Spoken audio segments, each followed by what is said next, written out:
Kani kadega Batesi TV, bat pidang pet yaki kubor baman kasni, balwan rasha pida ka Orange Nissan, lom so po niya Fabricate Shillong.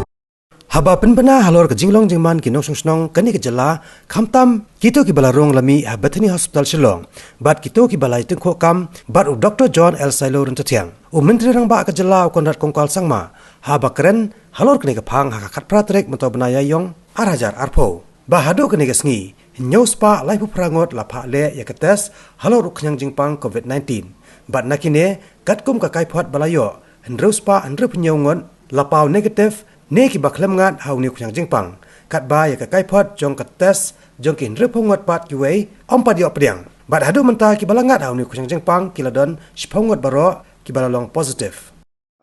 Friends, I would just like to inform you that a total of 738 samples have been sent for testing and 667 have come out negative.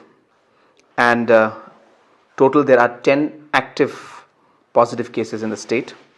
We are still waiting about 60 samples. The results are awaited. The condition of all the patients who have tested positive is stable as of now.